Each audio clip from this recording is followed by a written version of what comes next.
12장의 내용은 뭐가 있나요?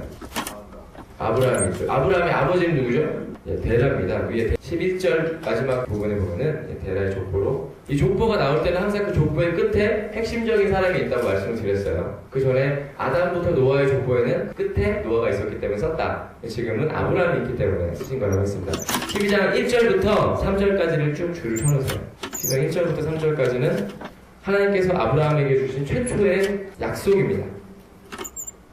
여호와께서 아브라함에게 이르시되 너는 너의 고향과 친척과 아버지의 집을 떠나 내가 내게 보여줄 땅으로 가라. 가나안을 말씀하시는 겁니다. 내가 너로 큰 민족을 이루고 내게 복을 주어 내 이름을 창대하게 하리니 너는 복이 될지라. 너를 축복하는 자에게는 내가 복을 내리고 너를 저주하는 자에게는 내가 저주하리니 땅의 모든 족속이 너로 말미암아 복을 얻을 것이라 하신지라. 이걸 개역 한글에는 뭐로 나왔죠? 너는 복의 근원이 될지라 그랬잖아요. 사실 복의 근원이 아니고 히브리어로 보니까 너는 복이 될지라. 그래서 너는 복이 될지라 했어요. 복. 그 복이 된다는 게 뭐냐면은 하나님께서 이방인의 땅에서 그냥 선택하신 그 자체가 복이다 이거예요. 아브라함 자체는 그 자체가 복인 거예요. 그 자체가. 여러분들도 여기 있는 이 자체가 복인 거죠. 우리는 복 그 자체예요. 우리 스스로가 복이에요. 복. 복덩이라고 하죠. 네, 복덩이입니다. 우리는. 그런 생각을 하셨으면 좋겠습니다. 자, 이 약속 가운데 우리가 세 가지를 확인해 볼 수가 있어요. 한번 찾아볼까요? 아브라함한테 약속하신 세 가지가 어떤 건지 이 문장 속에서 한번 찾아보세요. 2, 3절 안에서 찾아보시면 될 것 같아요. 큰 민족을 이루고 예, 큰 민족을 이루고 복을 주고 예, 복을 주고 이름을 창대하게 예, 이름을 창대하게. 큰 민족을 이루기 위해서 아브라함의 그 믿음의 후손들, 그 말은 복 자체가 되는 사람들을 많이 만드시겠다는 구원의 약속을 하신 거고요. 두 번째는 그 아브라함이라는 이름을 창대하게 하신다고 했어요. 그래서 지금 아브라함은 기독교, 유대교, 이슬람교 다 조상이잖아요. 그 모든 종교 가운데. 그 말씀대로 이루어지긴 했습니다. 그리고 복이 되게 하신다고 했어요. 이렇게 세 가지 약속을 표시해 주시면 되겠습니다. 하나님께서 최초로 아브라함에게 하신 약속입니다. 자, 사전에 보면은 아브라함이 하나님을 떠날 때 75세였습니다. 자, 아브라함이 첫 제단을 쌓는 부분이 나오는데요. 7절 보시면은 여호와께서 아브라함에 나타나 이르시되 내가 이 땅을 내 자손에게 주리라 하신지라. 자기에게 나타나신 여호와께 그가 그곳에서 제단을 쌓고 이 제단이 첫 번째 제단입니다. 복이 된 아브라함이 하나님 앞에 불려져서 쌓은 첫 번째 제단입니다. 이 첫 번째 제단은 8절에 보면 그 위치가 정확하게 설명이 됩니다. 베델 동쪽 산으로 옮겨 장막을 치니 서쪽은 베델이요 동쪽은 아니라 그곳에서 여호와께 제단을 쌓고 여호와의 이름을 부르더니 예. 서쪽은 베델 지역이었고 동쪽은 아이라는 지역에 아브라함이 첫 번째 제단을 쌓습니다. 근데 아브라함이 도착하자마자 가나안 지방에 이제 기근이 생겨요. 거기 10절에 보면 기근이 생기다고 그러죠. 흉년이 듭니다. 그러니까 아브라함이 불안해진 거예요. 하나님께서 약속하신 그 땅에 내가 왔는데 기근이 생기고 굶게 되자 아브라함이 불안해집니다. 무서우니까 애굽으로 도망갔다라는 이런 것들을 한번 묵상을 해보시고 내가 이 위치였다면 하나님께서 나를 부르셔서 그 땅에 갔을 때 그곳에 이런 어려움이 있다면 나라는 어떻게 할 것인가? 내가 아브라함이라면 도망갈 것인가? 피난할 것인가? 아니면 그 자리에 나라가 남아있지 않았을까라는 생각들 여러 가지 묵상을 해보시면 더 많은 은혜가 될 수 있습니다. 애굽 땅에 갔는데 아브라함이 자기 아내 때문에 걱정을 하는 부분이 나와요. 어떤 걱정을 하죠? 자기 아내가 너무 예뻐서. 근데 애굽 왕 바로가 있죠. 13절에 보면은 원하건대 그대는 나의 누이라라. 그러면 내가 그대로 말미암아 안전하고 내 목숨이 그대로 말미암아 보존되리라 하니라. 너무 아내가 예쁘다고 생각을 한 거예요. 근데 제가 생각할 때는 아까 아브라함 몇 살에 왔다고 그랬죠? 75세라고 그랬습니다. 네. 할머니 아니었을까요? 할머니? 아브라함이 99세 때 아기를 낳을 수 있다고 하나님께서 말씀하셨을 때 그 사례가 비웃었잖아요. 비웃을 만큼 늙었다라는 거예요. 99세 정도 나이가 되면은 사람이 늙는다는 거예요. 아브라함이 175세에 죽거든요. 아무리 75세라는 나이를 젊게 생각을 한다고 해도 지금 나이로 환산을 해도 한 40대 후반에 그쯤의 의무를 갖고 있지 않을까라는 생각을 해보는데 예, 생각을 해보시면 좋겠습니다. 사례가 진짜 엄청난 미인이었던지 아니면 아브라함이 좀 비겁한 모습을 보이고 있습니다. 근데 이 모습이 나중에 20장에 보면은 또 나옵니다. 20장에 한번 볼까요? 사무엘 20장.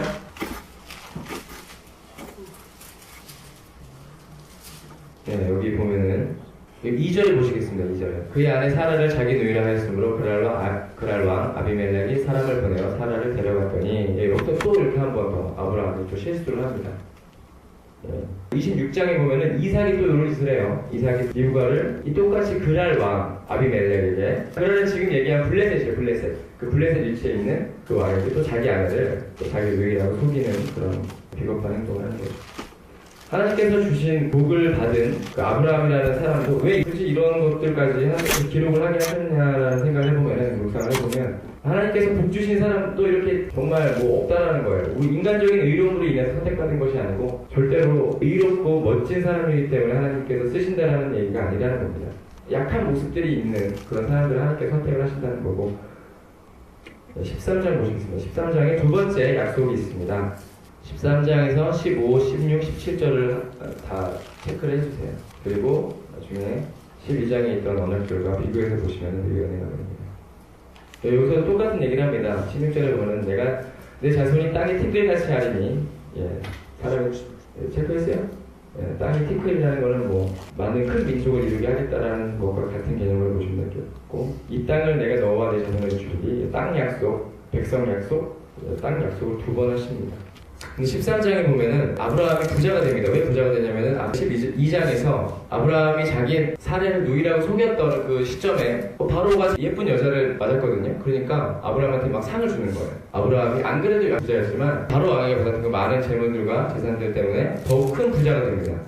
그러니까 13장에 아브라함이 갖고 있던 목자들과 룻이 갖고 있던 목자들이 양이 너무 많아지니까 룻파와 아브라함파가 나뉘게 돼요. 6절에 보면 그 땅에 그들이 동거하기에 넉넉하지 못하였으니 이는 그들의 소유가 많아서 동거할 수 없었습니다 라는 말씀이 나오고요. 그래서 아브라함과 룻이 이제 결별을 합니다. 결별을 하는데, 자, 그래서 룻한테 아브라함이 말을 합니다. 9절에서 내 앞에 온 땅이 있지 아니하냐, 나를 떠나가라. 내가 좌하면 나는 우하고 내가 우하면 나는 좌하리라. 이에 룻이 눈을 들어 요단 지역을 바라본즉 소알까지 온 땅에 물이 넉넉하니 여호와께서 소돔과 고모라를 멸하시기 전이었으므로 여호와의 동상 같고 애굽 땅과 같았더라. 룻이 요단 지역을 바라봤을 때 너무 그 외형적인 아름다움과 풍부함만을 바라보고 그쪽으로 갑니다. 나중에 이제 그 지역이 소돔과 고모라의 그 지역이 되는 거죠. 자, 이제 14장 보시겠습니다. 14장에서 좀 특이한 사람이 한 분 나와요. 그죠? 특이한 분이.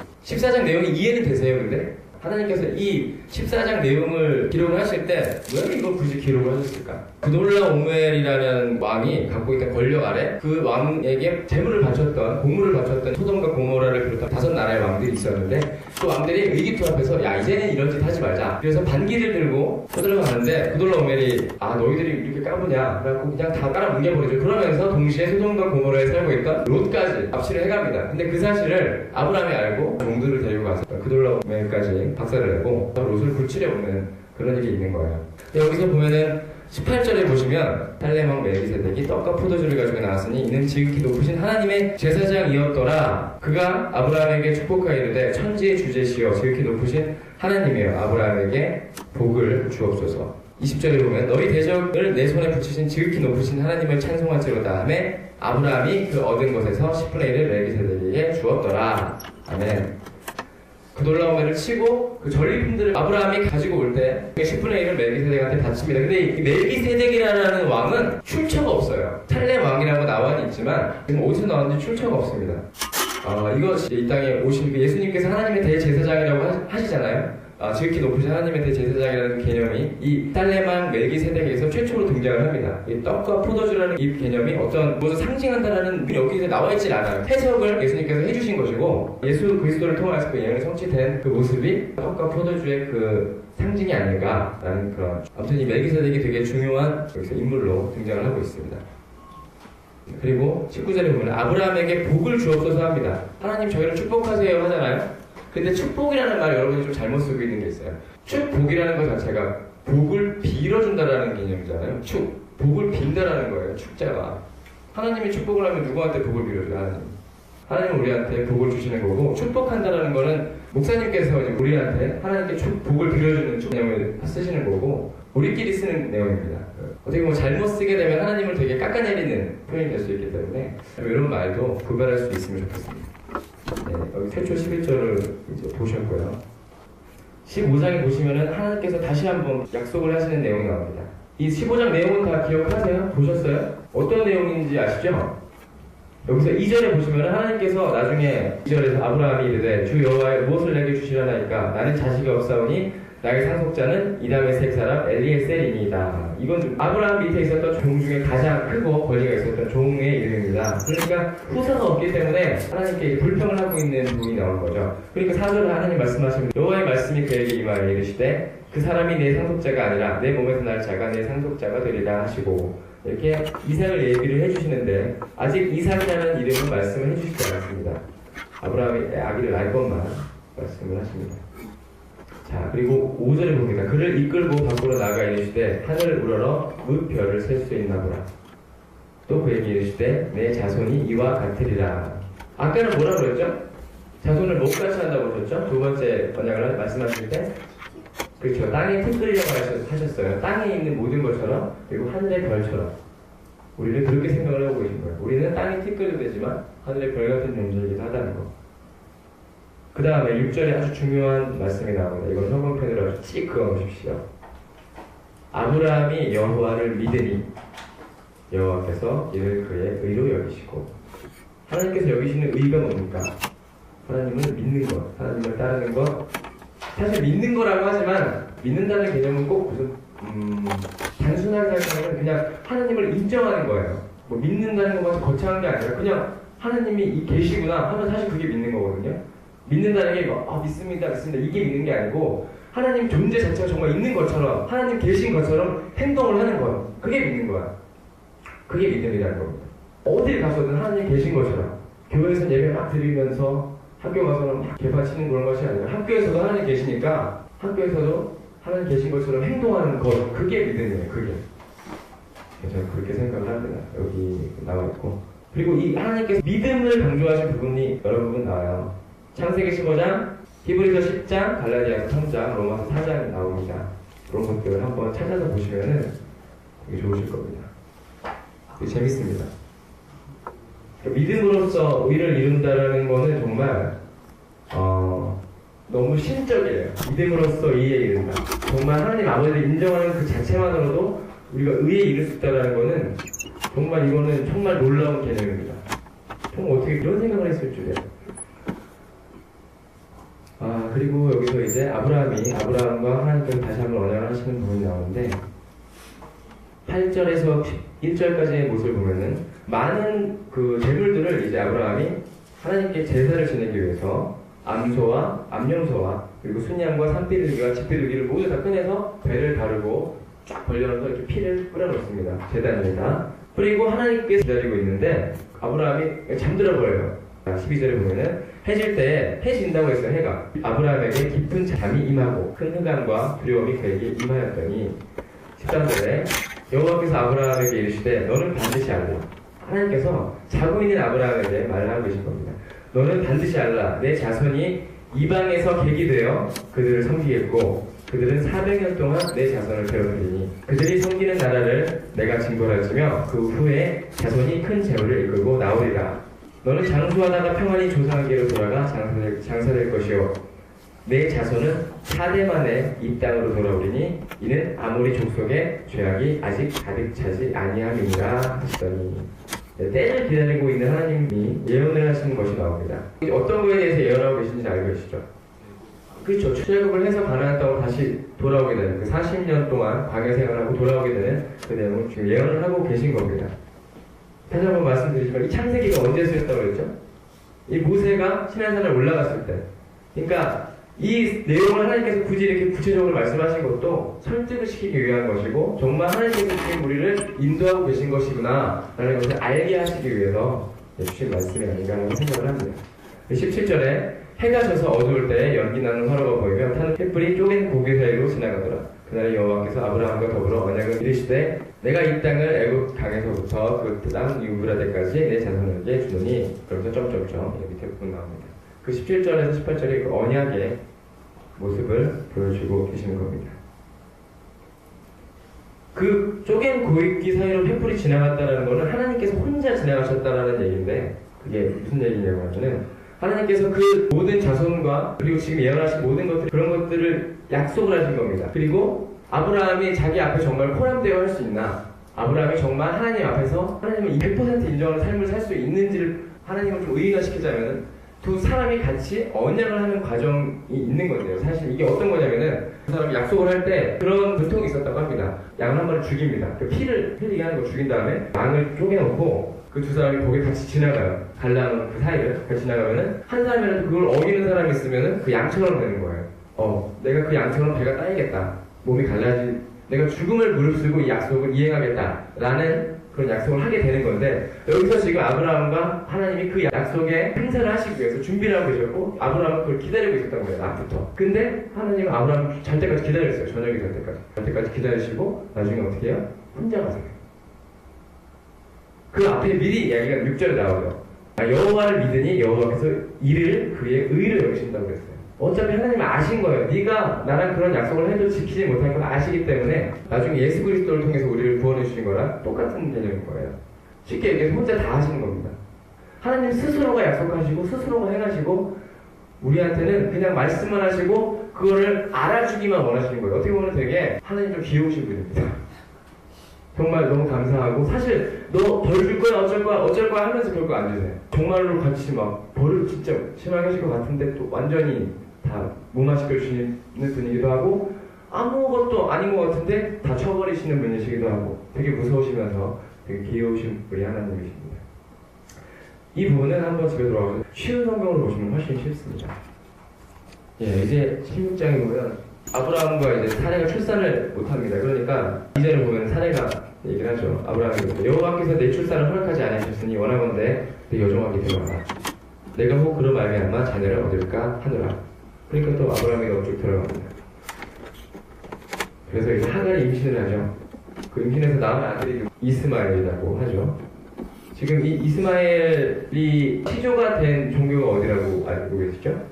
여기가 무슬림이고 여기서부터 무슬림과 우리가 갈라지는 건데 무슬림은 이삭이 내쫓겼다고 성경에 나와 있대요. 내용이 다르죠? 우리는 이스마엘이 내쫓겼다고 하잖아요. 그러니까 우리는 우리 입장에서는 아니 이스마엘이 이렇게 저주받은 민족인 건 성경에서 뻔히 나와 있는데 그럼 무슬림들은 바보야? 자기들 저주받은 거 몰라서 그렇게 믿고 있나 하잖아요. 근데 그 무슬림 성경을 보면은 이스마엘이 하나님께 복을 받은 자고 이삭이 쫓겨난 자로 기록이 되어 있다고 합니다. 되게 재밌는 부분이기도 해요. 과연 어떤 것이 진짜일까? 기도해보셨으면 좋겠어요. 되게 재밌죠? 하갈이 임신하니까 사례가 질투를 합니다. 왜 질투를 하냐? 아브라함이 아기가 생기니까 얼마나 좋겠어요. 한 100년 가까이 애가 없었는데 애가 생기니까 하갈만 너무 이뻐하는 겁니다. 그러니까 사례가 질투를 해서 하갈을 내쫓아버려요. 하갈이 도망가니까 7절에서 여호와의 사자가 광야의 샘물 곁, 곧 술길 샘 곁에서 하갈을 만난 거예요. 울면서 도망가고 있었겠죠. 이르되 사례의 여종 하갈아, 내가 어디서 왔으며 어디로 가느냐? 그가 이르되 나는 내 여주인 사례를 패려 도망하나이다 라고 말하고 있습니다. 여호와의 사자가 그에게 이르되 내 여주인에게로 돌아가서 그 수하에 복종하라 라고 명령을 합니다. 그러면서 하갈을 축복하죠. 여호와의 사자가 또 그에게 이르되 내가 내 씨를 크게 번성하여 그 수가 많아 셀 수가 없게 하리라. 여호와의 사자가 또 그에게 이르되 내가 임신하였은즉 아들을 낳으니 이름을 이스마엘이라 하라. 여호와께서 내 고통을 들으셨음이라. 그가 사람들 중에 들나귀같이 되리니 그의 손이 모든 사람을 치겠고 모든 사람의 손이 그를 칠치며 그가 모든 형제와 대항에서 살리라 하니라. 이 예언이 지금 현재 상황과 비춰서 여러분들 묵상을 해보시면은 여러 부분 하나님 뜻이 과연 어떤 뜻인가 무슬림들도 살아가시는데 그들을 하나님께 쓰시는 방법이 지금 우리는 정말 복을 받았다는 생각을 다시 한번 하게 되는 겁니다. 16절에 보면 하갈이 아브라함에게서 이스마엘을 낳았을 때 아브라함이 몇 살하고요? 86세였더라. 이건 그때 이창호 목사님이랑 우리 같이 나눴던 내용이죠. 자, 17장에 갑니다. 아브라함이 99세 때 아까 몇 살이라고요? 86세. 지금은 99세. 몇 년의 시간차가 있는 거죠? 13년 동안 기록이 없었다고 그때 우리가 설교 시간에 들었던 기억이 나죠? 자, 여기서 또 실수라는 게 아브라함이 사례의 말을 들어서 하갈에게 들어간 거죠. 우리가 아담이 실수했을 때도 그런 것도 있는 겁니다. 그때 말씀드렸죠? 사단은 더 강한 존재에게 다가갑니다. 더 영악한 존재를. 쉽게 얘기해서 우리가 교만이라고 하죠. 교만은 아무한테나 오지 않습니다. 교만은 잘난 사람한테 찾아오는 게 교만이에요. 자매들한테 먼저 찾아가고 있는 사탄들이 악한 생각들이 하나님의 뜻과 일치하지 않는 생각들이 먼저 자매한테 간다는 것은 이게 교만과 일치하는 겁니다. 그렇기 때문에 항상 생각을 하셨으면 좋겠어요. 내가 지금 어떤 위치에 놓였을 때 다르게 생각하고 있나? 내가 지금 하와같이 혹은 사례같이 정말 하나님께서 생각하신 그 큰 계획을 더 어렵게 만드는 행동을 하고 있지 않을까? 생각을 해보세요. 무슬림 안 태어났으면 지금 얼마나 쉽겠어. 예, 그거랑 똑같은 겁니다. 우리가 선택을 하는 데 있어서 정말 하나님 앞에서 겸손하게 하나님 뜻대로 선택을 해야 될 것 같습니다. 네, 17장에 보면은 이제 여기서 아브라함이라는 이름이 아브라함이 됩니다. 4절에 보면 보라 내 언약이 너와 함께 있으니 너는 여러 민족의 아버지가 될지니라. 정말 여러 민족의 아버지가 됐어요. 무슬림의 아버지도 됐고 유대교의 아버지도 됐고 기독교의 아버지도 됐고 모든 그 족속의 아버지가 됐죠. 이제 후로는 내 이름을 아브라함이라 하지 아니하고 아브라함이라 하리니 이는 내가 너를 여러 민족의 아버지가 되게 하리라. 아브라함과 아브라함 요거 표시를 해놓으셔도 좋을 것 같습니다. 네, 여기서 또 이제 할례를 하라는 명령을 하십니다. 9절에 하나님이 또 아브라함에게 이르시되 그런즉 너는 내 언약을 지키고 내 후손도 대대로 지키라. 너희 중 남자는 다 할례를 받으라. 이것이 나와 너희와 너희 후손 사이에 지킬 내 언약이니라. 이렇게 표시를 해놓으세요. 쉽죠? 할례라는 거는 쉽게 얘기하면 지금 남자들 하는 수술이죠. 근데 이거를 하나님이 굳이 보이지 않는 시에 하나님께서 생육하고 번성하다에서 가장 중요한 기능을 갖고 있는 생식 기관을 하나님께서 표시하라고 하시는 겁니다. 이것은 되게 중요한 의미가 들어있는 거예요. 그리고 이것이 육체에 남겨놓은 그 증거가 이어서 나갈 때 하나님 정말 어떤 걸 우리가 알게 하고 잊지 않게 하시려고 하는 건지 좀 깨달아주셨으면 좋겠습니다. 지금은 이런 것들이 의미가 없죠. 물론 성경이 완성되어 있고 우리에게 더욱 그리스도의 보혈이라는 그런 증거가 있기 때문에 이런 것들은 이제는 필요가 없습니다. 15절에 보겠습니다. 하나님이 또 아브라함에게 이르시되 내 아내 사레는 이름을 사레라 하지 말고 사라라 하라. 내가 그에게 복을 주어 그가 내게 아들을 낳아주게 하며 내가 그에게 복을 주어 그를 여러 민족의 어머니가 되게 하리니 민족의 여러 왕이 그에게서 나리라. 아브라함이 엎드려 웃으며 마음속으로 이르되 100세 된 사람이 어찌 자식을 낳을까? 사람은 99세니 어찌 출산하리요? 하고 이삭의 뜻이 뭔지 아세요? 이삭이라는 이름의 뜻이 웃음이라는 뜻입니다. 일단 아브라함이 웃습니다. 19절에 하나님이 이르시되 아니라 내 아내 사라가 내게 아들을 낳으니 너는 그 이름을 이삭이라 하라. 내가 그와 내 언약을 세우리니 그의 후손에게 영원한 언약이 되리라. 그리고 20절에 이스마엘에게 대하여는 내가 내 말을 들었나니 내가 그에게 복을 주어 그를 매우 크고 생육하고 번성하게 할지라. 그가 12두령을 낳으리니 내가 그를 큰 나라가 되게 하려니와 내 언약은 내가 내년 이 시기에 사라가 내게 낳을 이삭과 세우리라. 내년에 있을 일들을 미리 1년 전에 예언을 하고 계신 겁니다. 이스마엘은 13살에 할례를 받았고 아브라함은 99세 때 할례를 받았습니다. 되게 아팠을 거예요, 그죠? 99살 돼갖고 다 늙어서 오늘 많이 했네요, 그죠? 오늘은 여기까지만 하겠습니다. 17장까지 했습니다. 여기까지 아직 안 읽어본 사람 있어요? 지금 오늘 한 때까지? 형이 다 읽어봤어? 지금 읽어. 다 읽어봤어? 기억이 잘 안 나? 상대 다 읽으라고 그냥. 별기세요. 신약을 하고 싶으세요? 네. 그럼 지금 신약을 할까요? 표정 장난 아니야. 얘들아, 따로 나눠서 해.